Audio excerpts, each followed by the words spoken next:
Hey, everybody. In this video, we're going to be interviewing Atlanta's hard-hitting alternative rock band, Misty Eyed. I'm Chris with Picks and Sticks Music Studio, and if you're new to this channel, we're an all things music channel, and we like to support our local artists and bands. If you like this interview and you want to see more, hit the subscribe button, hit the bell for notifications, and if you enjoy this interview, hit the like button. Not only does that help the channel, but it helps the bands. More likes we get, more views they get. So make sure you hit that like button for us. And I'm very excited to welcome to the channel Misty Eyed. Let me get them in here, and I'm going to unmute them. And they're unmuted. Hey guys. What's up, everyone? What's up? We're Misty Eyed. We are. So why don't we start by you guys introducing yourselves? Which end? It doesn't matter. I'm Wes. I play bass. I'm Megan. I am the vocalist. I am John. I play guitar. I'm Jeremy, and I don't show up on time. I play drums. Is that an on-time joke? Like you're up? I get it. I didn't He's even great catch with that. time. We have a couple little announcements. So we're still doing that riff video. I got a whole bunch of them in, and I'm going to start putting that together this week and hopefully releasing it next week. And this interview will be time-stamped. So probably like Monday or Tuesday, I will start time-stamping it, and you can just skip around to the different things you want to go to. I usually put the question down below in the description and then the time. And the other thing is we take questions. So if you're able to chat with us, ask a question to the band, and we'll get that answered. And we'll do that. So like Scott Reeves is our moderator. He's with us tonight, and he's already telling you guys, to give us some questions. So anyway, let's get rid of that. All right. So icebreaker questions. What are your go-to drinks? Well, lately it's been spiked hot chocolate. Trying to get festive. We were talking about eggnog earlier, and I personally like apple cider. That's as far as holiday like drinks. Other than that, go-to drink is sparkling water. Ooh, Dr. Pepper. Oh yeah, true. Sparkling water. Sparkling water. Yeah. I feel like I have to have like a classic Coke like every day. Oh yeah, Coke or Dr. Pepper. It'll always be eggnog for me, man. During the holidays, It's a nice July day, and he comes home and he's like, eggnog. Yeah, I would. If they had eggnog in the summer, like I can crush a carton of eggnog in a night. Like not even spiked, straight eggnog is delicious. We have some. We can test this theory. It'll be gone. Please don't drink all my eggnog. We should see if we can get like canned eggnog so that you can just have it all year. Man, It'd be like you do. Oh man, you could do what is it? No. What is it? You shotgun a can of eggnog. That sounds disgusting. That's just asking for trouble, I think. Yeah. It really is. I don't know if we answered that question. But And I saw in one of your interviews you had a pregame. Is a certain ritual? Yes, our pregame ritual before shows. So I think John and I started this one where we like to get a Jaeger bomb before every set. yes. Because gives us the right amount of drunk to loosen up and the right amount of energy to play the show. It knocks you out and keeps you going at the same time. That we kind of all like get together and have like a beer or something, or something like right before and just chill. One time we pulled up to the show at Chattanooga, and we had the trailer, and we opened the trailer, and we were hella early, and we had a chest full of beers. And our friends were walking up, and we were like, "You want a beer?" And they were like, "Yeah." And so we were just out in the park. There was like beers. a good 15 people crowded around our trailer. That's right. We were like, Showing up. Cheers to fans that came out in the parking lot and stuff. Yeah, They they were just all happened to 21 see though, us. so- Yeah. Yes. Yeah, they just happened to see us, and they're like, "Hey, Misty," I'm like, "You want a beer?" Like we're just chilling. Okay. It was good times. Oh, we already have a question here. Oh, What would be your dream concert to go to? Huh. Oh man, That's tough. definitely at Red Rocks Theater. Queen, Oh, original Queen. oh God, yes. It'd have to be like some back in time stuff or like original Linkin Park, because I've never got to see them. Yeah. Dude, speaking of that, I went to a 30 Seconds to Mars AFI Linkin Park concert, and I guess my like partner at the time, her watch was like not set right, so we left early and missed Linkin Park. Oh, Yeah. wow. Oh my gosh. That's It awful. was very disappointing. She was like, "My Dang. mom's gonna kill us if we don't get home like now." I'm like, "Oh, okay."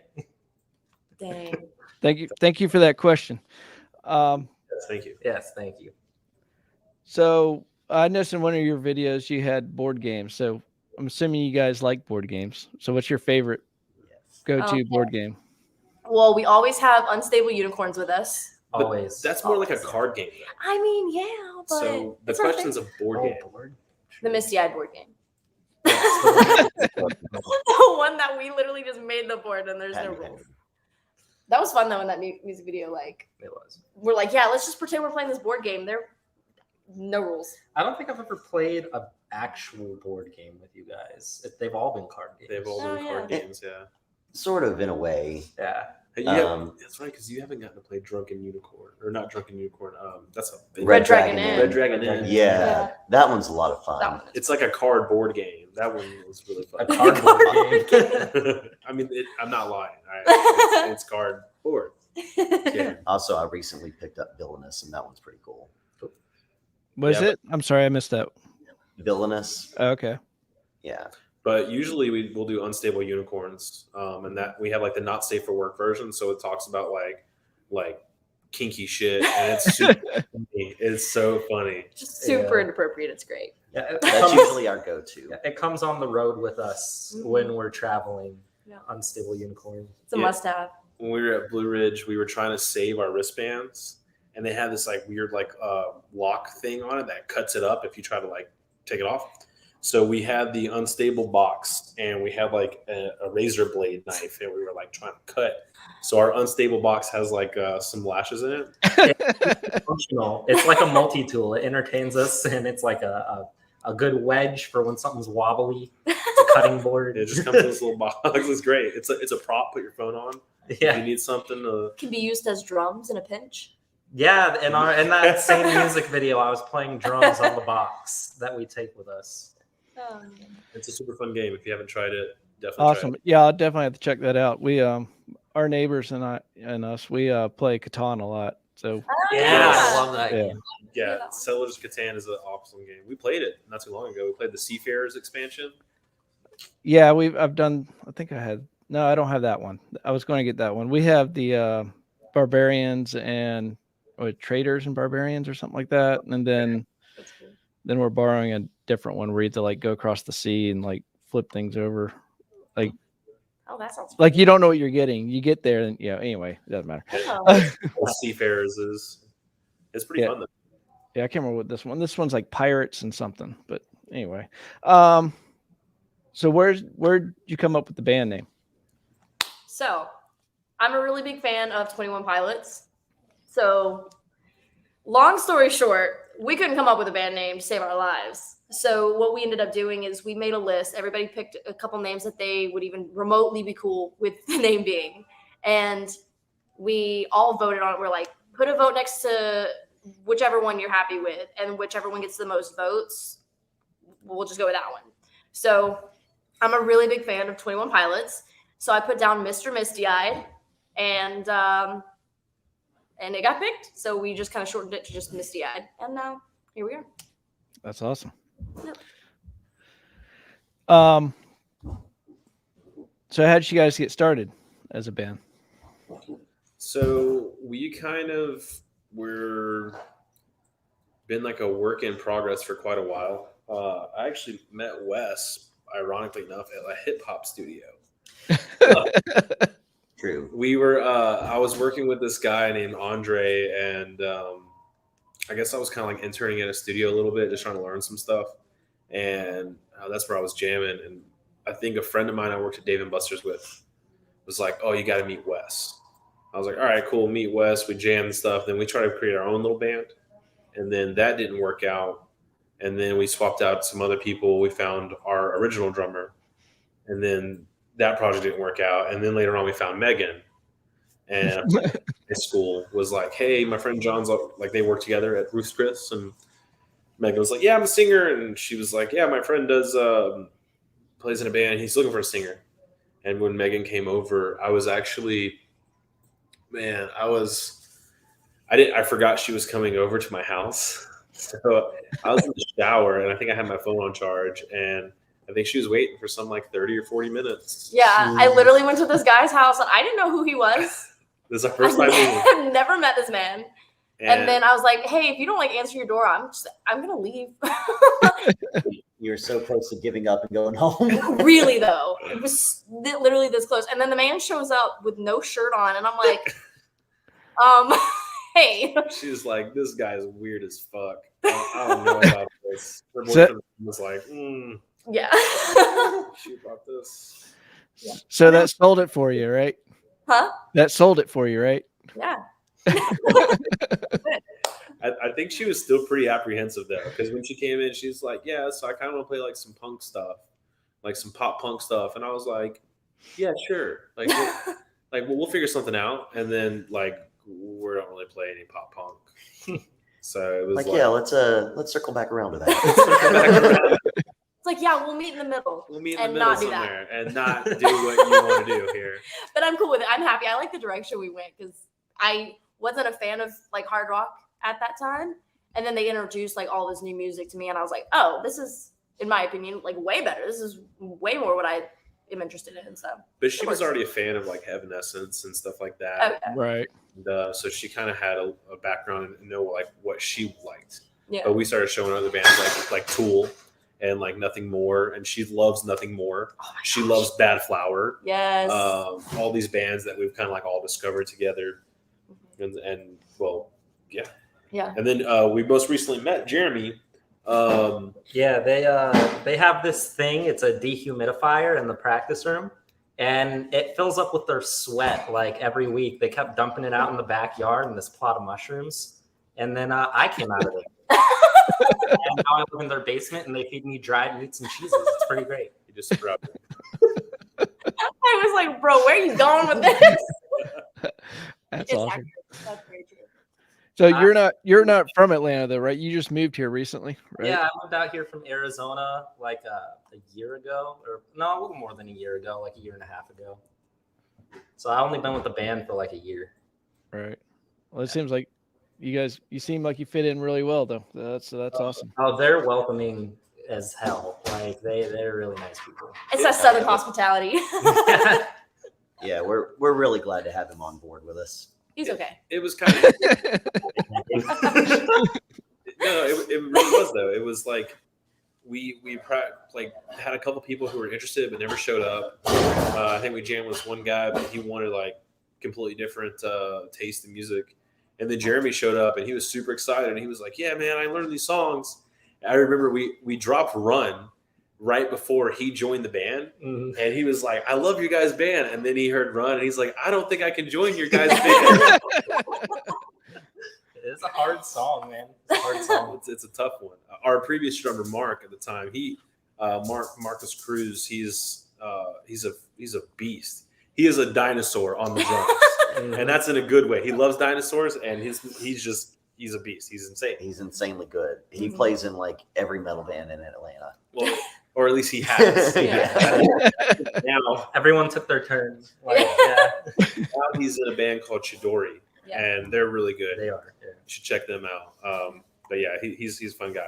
So he left because he wanted to do some other stuff, and then we found Jeremy, and here we are.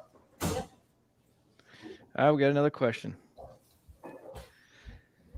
Where was the best place you guys have played, and where would you want to play by the end of 2021? Well, I may be biased, but my favorite place that we played in 2021 was Blue Ridge Rock Fest. Yeah. Yeah, It was pretty sick. that one's pretty much a landslide. There. Yeah. Yeah, the stage is great. Oh my gosh. It was so nice cool. and spacious. we could hear ourselves. Like we could interact with the crowd. Everybody could see you. It wasn't like anything crazy. Yeah. All right. And plus, just playing to that festival crowd is so much fun because you just got, damn near 1,000 people in front of you, and they're all excited to see you. And it was really great because the stage that we were on was like right across from all of the food vendors. It's like all the food trucks, all those people waiting in line. Like they had to listen to us because they were right there, and we were like, yes. It was great. It was a good time. Yeah, it really was. As far as like where we want the venue for us to play by the end of next year, that's a tough one. I have some goals for us. Like eventually, I want to play like Gwinnett Arena, like something like that. But we got to work our way up. What's in between? I wouldn't mind playing like the Tabernacle. I feel like that would be be very awesome. cool. Oh, yeah. That could be doable. Yeah. Right. Attainable. It's a goal that's like we can actually get to. Let me just call Nothing More real quick and be like, hey, can we open up for you guys? Thanks. Bye. Take us on tour, please. Bye. Also, the Buckhead Theater is really nice too. Oh, I wouldn't mind playing there. That'd be awesome. Either of those. Or even like the Roxy. Or the Roxy, Very yeah. nice venue. That We would haven't be- been there yet. Oh, you haven't? You gotta go. No, there's Good a lot time. of venues Gotta that go. I'm like excited to check out. Oh, yeah. Yeah, I'm ashamed to say I've never been to the Roxy. Is it smaller or bigger than Tabernacle? Bigger. I It's would got a say bigger it's a little vibe. bit bigger. Yeah, Just a tad, it's though. comparable. It's not much bigger, but I think it's just a little bit bigger. It's much more updated too. Yeah, It feels bigger at least. it Yeah. does. But the It's Tabernacle's just got that cool like vibe. Oh Yeah. yeah. It's like so old, but it's like the stairs. You feel like you're gonna fall down them, and but they're all it's cool. It's all wood, and I don't know. It's Yeah. Of course, if it ever catches on fire, you're gonna be in trouble. Knock on some wood. I don't. Remember, no pyrotechnics there. No pyrotechnics. Oh man. I got distracted. Now I got to see. Where were we? Who are some of your biggest influences? Breaking Benjamin. Yeah. Tool. So like a lot of 2000s like alternative metal bands like Tool, Breaking Benjamin, Evanescence. Yeah. Linkin Park. I like other stuff too that I like throw in there. Like I'm a really big Chili Peppers fan. I like that like jazzy take on stuff. I think that's nice. John's got some big chords. I love big Yeah. chords. Yeah. Got big chords and I can't not lie. I was waiting on It's that. just they're I don't know. There's something about them. Like you can put big chords together and make some really cool sounds. Make something. I'll take like metalcore concepts and mix it with like pop or like jazz or something that post-hardcore even, and just try to come up with something that sounds a little more unique. Right. I know for me, I liked a lot of like 90s alternative, like Soundgarden and Alice in Chains. So we'll write a lot of stuff based around that as well. Cool. Hey, everybody that's in here, don't forget to hit that like button if you're enjoying this video. If you want to see more of these, don't forget to subscribe and hit the bell for notifications. John, what's your all-time favorite guitar riff? This is the hardest question. There's so many. There's so many. Can I give you like three? Sure. All right. So, Technical Difficulties by Racer X. Paul Gilbert is an amazing guitarist, and there's something about what he's got going on in that song, and really in his whole style, that I just absolutely love. He's like a 80s shredder, but man, he's sick, insanely sick. Check that out. I really also like Buckethead, Soothsayer. It's like really chill Buckethead song, and it's really like mellow and catchy, melodic. And I like Under the Bridge, that like acoustic lick in the beginning by The Chili Peppers. intro, yeah, that's hard. That's a hard intro too. It is. I love playing that. That's like one of my favorite things to play. I get on acoustic and I'll play that, and I don't know, it sings, and I like riffs that sing. Yeah. How about Jeremy? Name top 3 drum intros of all time. That in your opinion. I was about to say, let's not get too political here. Yeah. If you disagree, you're wrong. Painkiller, Judas Priest, 100%. The intro for our song, It's Going Down, is heavily inspired by those like blistering double kicks that they have in the beginning of that song. The intro to Song for the Dead, Queens of the Stone Age, is always good. Dave Grohl, right? Dave Grohl. It was great. So I recently saw Foo Fighters, and they were playing. Dave was on the drum kit playing some Queens of the Stone Age stuff, and I was like fangirling real hard in the audience. Number 3, best drum intro of all time.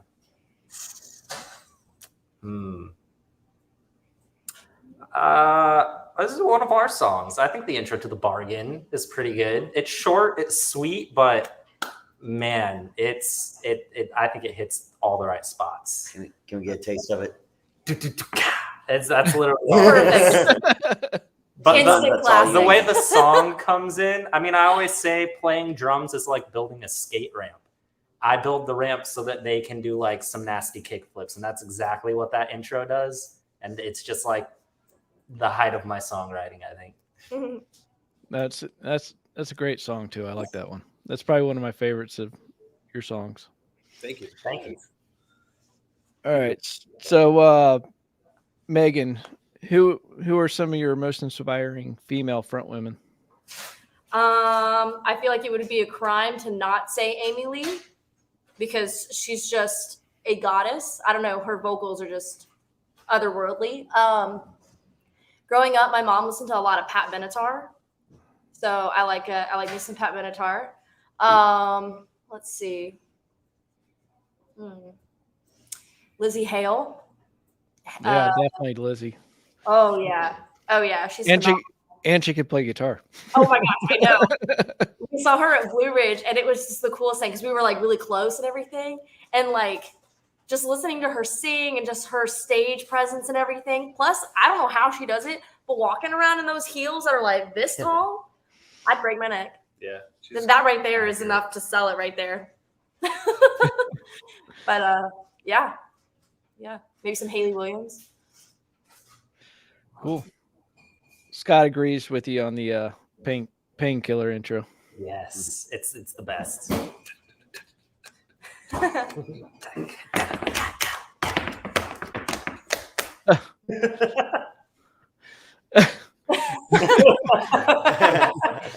Yes.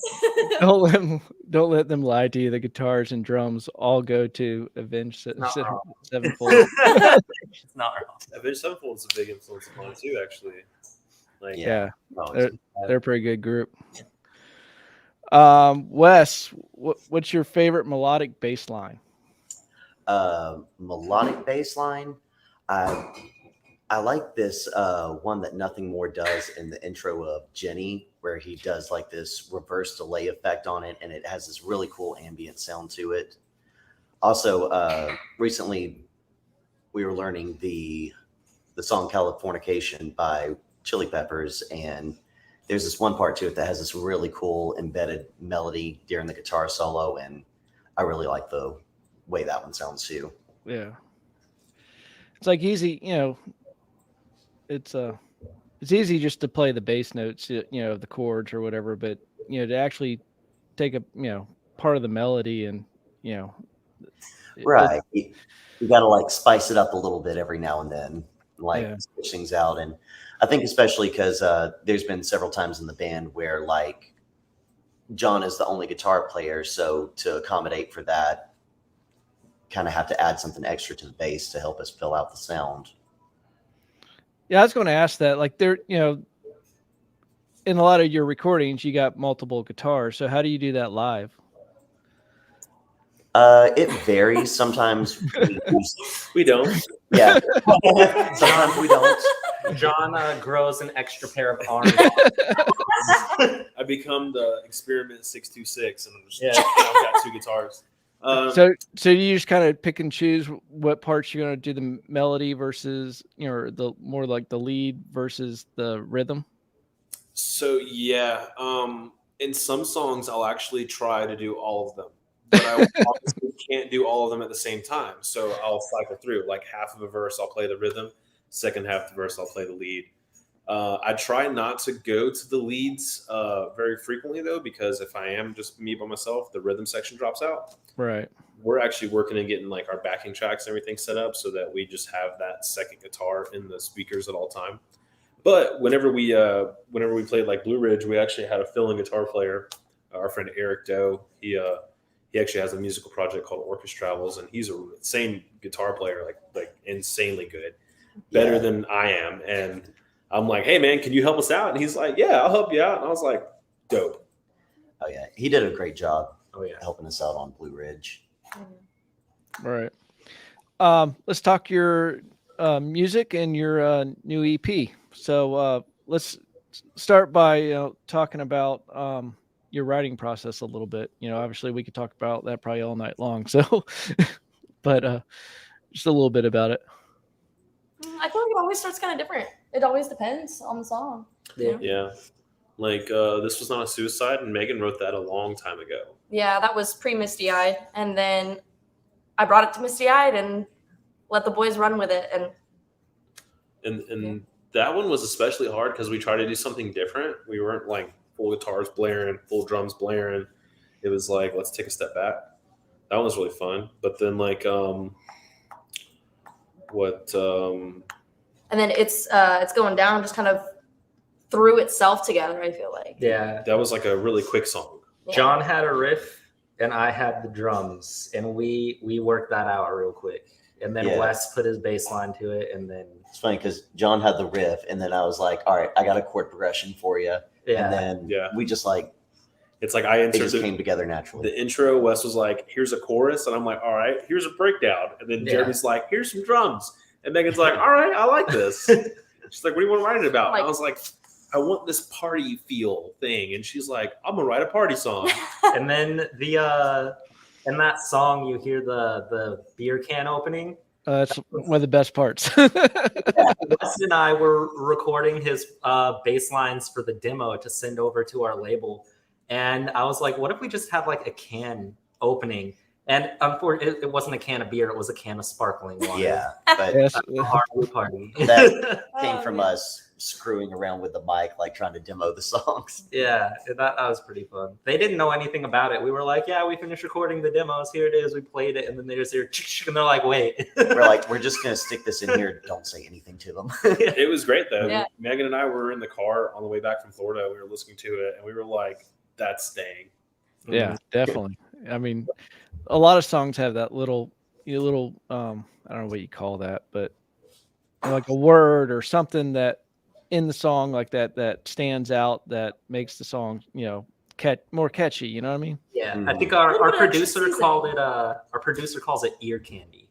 Mm-hmm. Yeah. What? Oh. Yeah, exactly. Yeah. No, like he had when we did our recordings. It would have like guitar 1, guitar 2, bass, vocals, drums, and there's another section just called beef. Yeah. We have to record some extra beef for the song. Extra beefy. Hope you're not a vegetarian, because we got some beef. That was bad. I was gonna say, or you could be vegetarian. We don't want to like alienate our audience. We're inclusive. Not exclusive. Yeah, we're inclusive. We have vegetarian options as well. But back to the question though, as far as our writing process goes, it usually depends on what we're writing. Like I feel like It's Going Down. It was one of those things where we were just literally fucking around and came up with a song. Yeah. But then like other songs like The Bargain, that one was a little bit more like story oriented. Like I wanted to write a song about the 5 stages of grief. And that's what that song kind of took inspiration from. And so we kind of wrote it as like an epic, and a lot of like Avenged Sevenfold ideas and things like that we threw in there. A lot of like pop punk ideas we threw in there, and wrote like something that's like got like a meaning behind it, but could listen to as well. So, and then Piece by Piece was It was interesting how we wrote that one.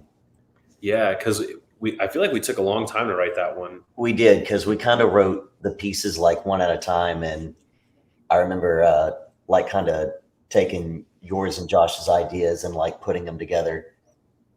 Yeah, because we had another guitar player with us, Josh, at the time, and he was actually helping us write that, and that was really cool. We were like sit in a circle and just kind of go around, and it was like, I got this, and we're like, no, I got this. Okay, yeah, I got this. No, okay, yeah, and go around and around and around. We rewrote that song a shit ton, and honestly, it came out to be like one of my favorites. By the time I joined the band, Run and SOS were already out. Their previous drummer, Mark, he recorded those songs and he did a really good job. But the writing process for me was a little weird because there was a time crunch to go in the studio and re-record Piece by Piece, The Bargain, and This Was Not a Suicide.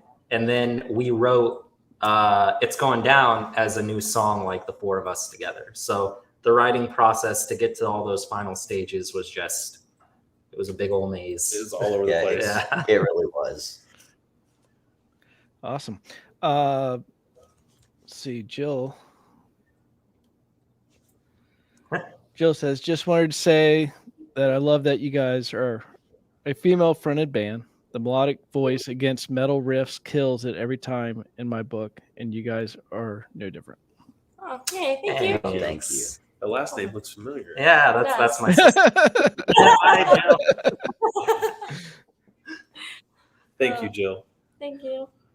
What was your favorite song to write? For me, it was definitely The Bargain, because there was just this point when I was writing my drum part and we were rehearsing it through for the first time with everything written out. And I hit that fill just before the chorus, and I know I just felt goosebumps. I was like, this song is good. I don't know how we did it, but this song is good. Yeah, that was a pretty good song. I think my favorite part in it was when it was like that soft bridge or whatever we call it, after the last chorus going into the outro. And I had that acoustic riff and I was like, we need something there. And then we added those strings. And this is a small little string section, and that just makes it so much brighter.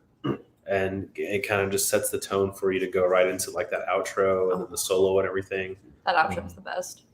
Yeah. Yeah, I love that outro. Yeah, it was really fun. It's a good song. We actually thought about taking that outro and solo and everything and just having the first 3 minutes. But we realized that the first 3 minutes would make a good song. But the entire thing would make a great song. It would tell more of a story and it would be an epic. Yeah. What was the easiest and hardest song to write? I think the easiest one was probably It's Going Down. Yeah. We got that one together pretty quick. It just kind of came together naturally. Like Jeremy said, it was the first song we wrote together. So we're like, we really vibed well on it. The hardest was definitely This Was Not a Suicide. Yeah. We struggled with that one, like wanting to do something different, like not making it as heavy, but we still wanted it to sound big in a way. Mm-hmm. Yeah. We still wanted it to be Misty Eyed. But I'm really satisfied with the way that it came out. I think it turned out exactly like the way that we intended. Yeah, when we first started playing with it, I remember we were having like timing issues. And we were trying to like play with and try to get it to where it was like in a timing that we liked. Mm-hmm. And we had all these ideas and we stopped, went, took out, added, took out more, added. Then they're like, all right, we're taking all that out. And now we're just adding this. Mm-hmm. Yeah, it was a pain in the ass, but I think the final product is worth it. Sometimes less is more. Yeah, definitely. Favorite video to shoot? I think I know the answer to this one, but I think you can probably tell by watching it. We're a house divided, though. Yeah. On that. Oh, really? Well, okay, the video y'all thought they probably hadn't seen. Yeah, it hasn't. Okay, so come out yet. for sake of we could plug it right here, though. We could. We're dropping a music video on Monday. Yes. Tomorrow. Tomorrow. This is the video that they like. This is, Yes. Yeah, our favorite video is definitely this one. That's the one that's going to come out tomorrow, so be sure to be keeping an eye out for it. But I guess for the sake of not giving everyone blue balls, the thing it's going down. Yeah. I feel like that one was definitely like the most fun because literally we just like invited our friends over and we're like, hey, we're gonna like have a party and film it, kind of.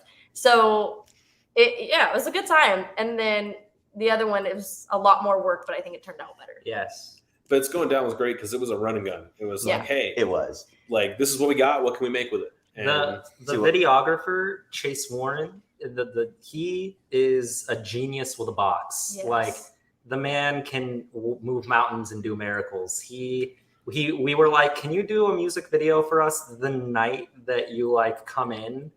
And then like we can just use the rest of the time to film our other music video. He was like, yeah, sure. Yeah, literally, I think he got to our house at like 6 or 7-ish. it was like 6. 6 or 6 o'clock on a Friday.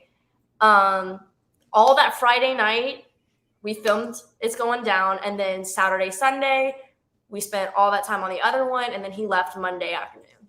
Mhm. So busy weekend, but it was awesome. Yeah, he killed it.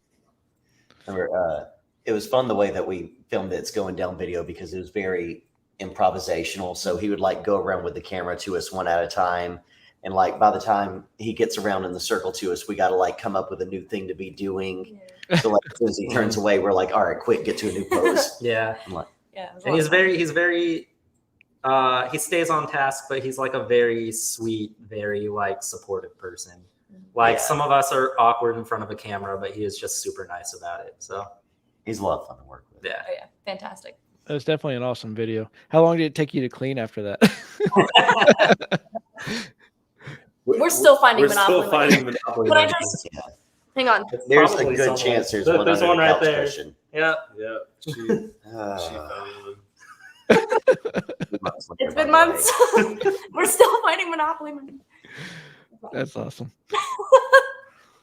But some of our friends were being really kind to help us clean, like as the process was going. Yeah. It felt like we were playing 52 card pickup. Again.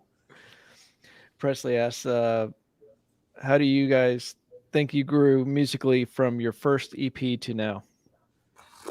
Night and day. Oh my god. Your Literal Yeah. children to like a developed sound. first EP was in lieu of, In correct? lieu of, yeah. Yes. Yeah. We just had 3 songs on it, and you can look. So SOS is kind of like a rewrite of a song called "Sense of Soy," and if you go on Spotify and listen to our first EP and listen to "Sense of Soy," you can hear Megan singing it, and she sounds like a baby.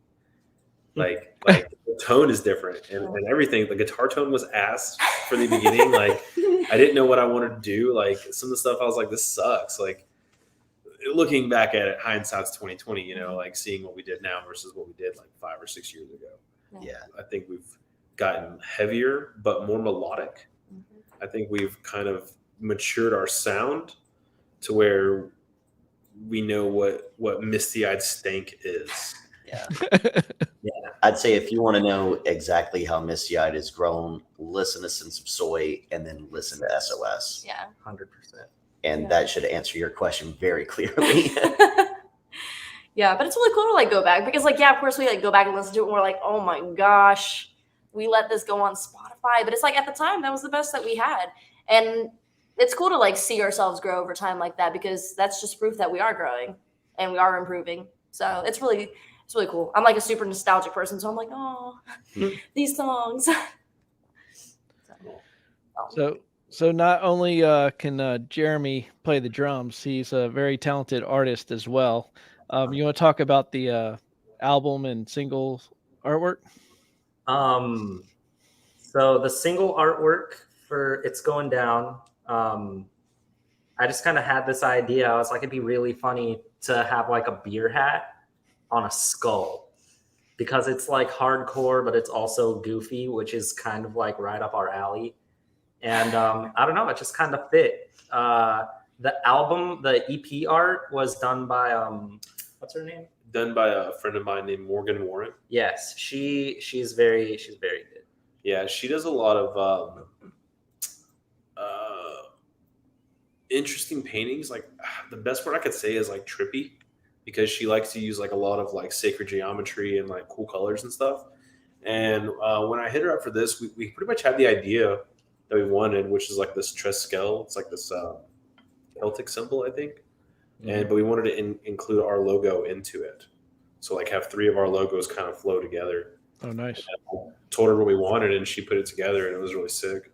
Yeah, I mean, joining the band, I don't think they knew any about like my drawing and stuff like that. But I recently did like a poster for one of our shows. I don't know. It's always fun to get an opportunity to draw. I come from a family of artists. My older brother, he's doing some covers for IDW right now. He's got like a pretty successful art career. If you want to check him out, it's where I learned everything I know. And I have art on my page too on Instagram. So Nice.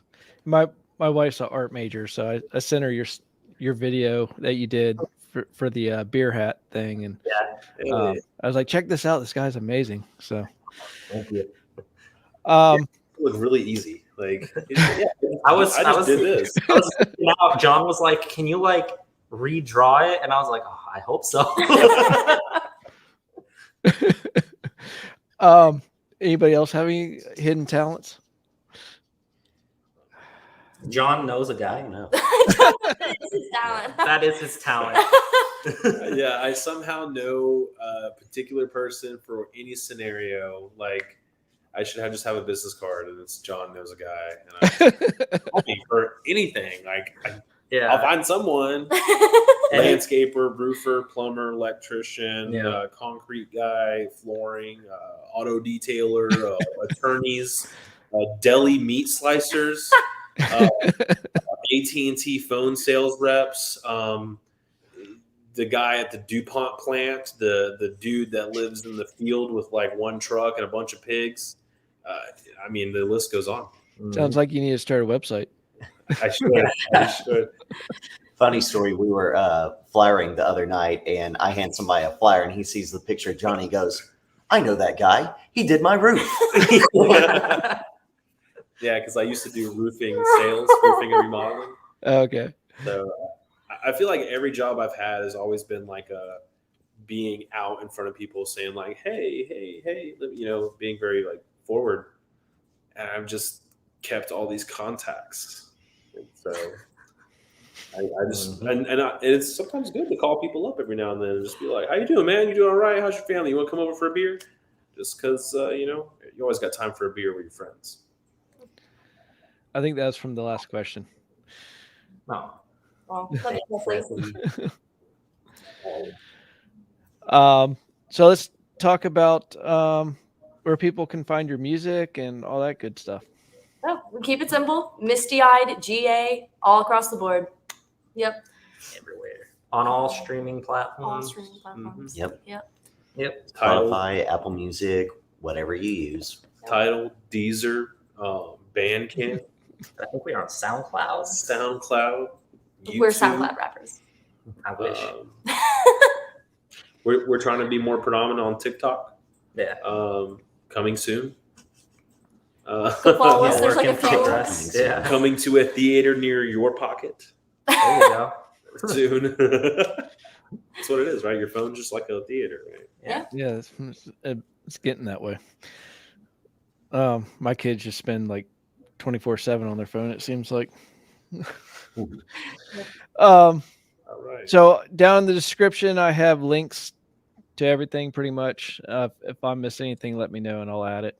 But I have, go check out their videos on YouTube. They're really good. They're really good videos. So definitely check those out. Be on the lookout for the one tomorrow. Yes. Yes, definitely. I'll spoil it for you. It's a video for the bargain. Spoilers. So anyone who's watching this, which is I don't know how many, but the secret's out. So if that's your favorite song, go check it out.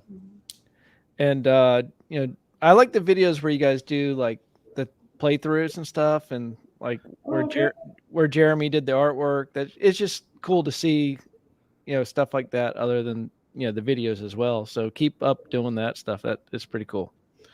Ooh, most definitely. And then we can learn from your your playthroughs too. Yeah. Oh, I saw that one interview you did where they covered that one song. Oh, I can't remember what song they covered. Oh yeah. Yeah, they That covered. was amazing.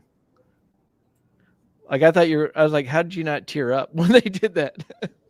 That was pretty cool.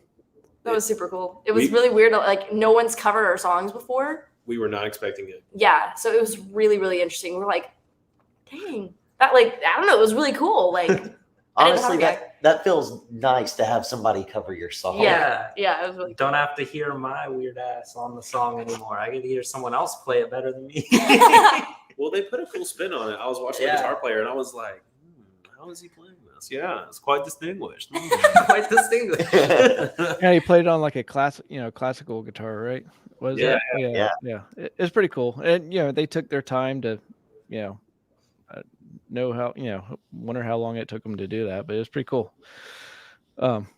Anyway, I really appreciate you being with us tonight, and everybody, go follow them, hit up their YouTube channel, subscribe to them, play their music, buy their music. You guys have merch or anything? Absolutely. Yes. Yeah. Yes. Yeah. Yes, we do. MistyEyed.rocks. No, not .com. Just MistyEyed.rocks. It's all on our socials and everything too. So Yeah. Cool. All right, everybody. Have a good night, and I appreciate you. Once again, appreciate this, and thanks for watching. And go straight home. Thank you. thanks, y'all.